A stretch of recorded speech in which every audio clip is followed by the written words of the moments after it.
unveiled a new iPhone this week. The latest version goes on sale June 24th. You're looking at one of iPhone 4's newest features right there called FaceTime. So it lets you chat face-to-face with another iPhone 4 user. This is just ridiculous. It just gets more and more brilliant by the second. It is also 24% thinner than the current model.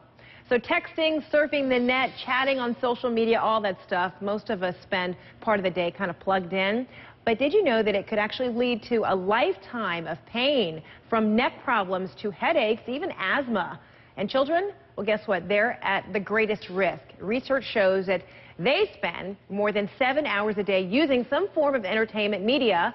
Joining us right now is chiropractor Cohen to give us a better idea how in the world this happened. What's the problem? We look down or we're looking up at a screen and somehow we're throwing our body out of whack. Yeah, and the problem is, in order to understand the problem, I think it's essential that we understand what the spine even looks like, and that should be the first thing. Okay. And when we look at the spine on the front view, it should be completely straight, and there shouldn't be any bends, it shouldn't be curved, and it shouldn't be tilted. Right. And what's essential, though, is on the side view. This is where most people are confused. There should be 3 curves: a forward curve in the neck, a back curve in the mid-back, and then there's this other forward curve in the low back. Now, when it comes to the neck, when we're texting, it begins to shift our neck forward just like this.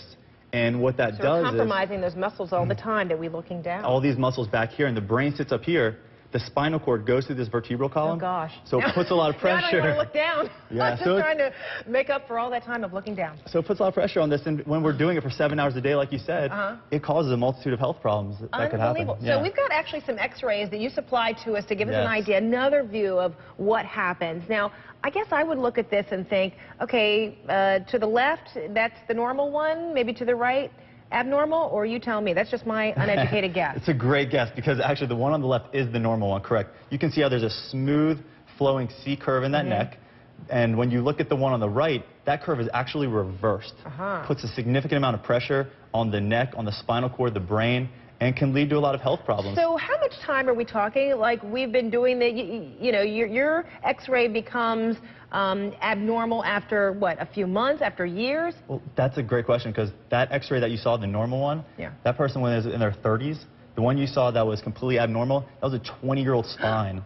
So the amount of hours that we're putting in front of computers and texting is putting just a significant amount of pressure on that spinal cord. So how do we avoid that? Because we're going to continue to text, we're going to continue to look at our computer screens, kids are going to look at, you know, video games. What do we do to make sure that we're not compromising these muscles in the spine? Absolutely. The first thing we can do is, when we're sitting in front of a computer, we want to make sure that computer is at eye level with us. That would be the first thing to do, so we're not straining the muscles on our back.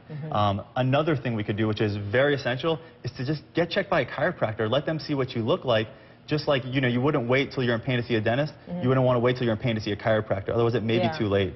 And the other thing with texting is you want to keep the cell phone right in front of you so your ears are on top of your shoulders. Wow, really? Are there exercises we can do? You know, say you haven't been doing all these beautiful things you just described, you have been looking down, now you want to try to self-correct it if possible. Exercises? There's a great exercise. You know, a lot of people, when they think of core exercises, we think of the mid-back, or the low back, we think of the abs, but we really need to focus on the core and our neck.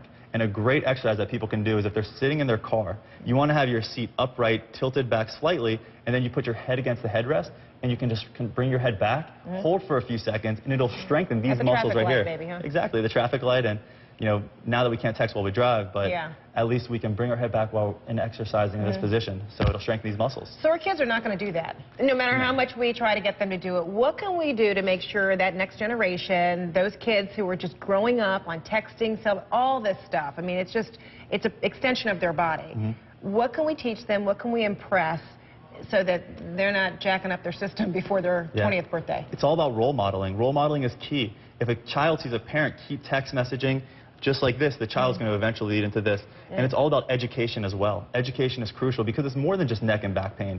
You know, when the head goes forward like this, it reduces lung capacity by 30%. Oh, gosh. Which depletes us of a vital nutrient, oxygen. So it's more than just the neck and back. It's about educating. And we just thought that all this technology might impair our attention span, you know, or it's reduced our patience with one another because we want instantaneous, you know, messaging. But who knew that all this, you know, our bodies are being affected in so many different ways. Absolutely. Austin Cohen, thanks so much. Thank you so much. Now I'm going to be like this all day to make sure. I appreciate it. Thank you so much. Great having me.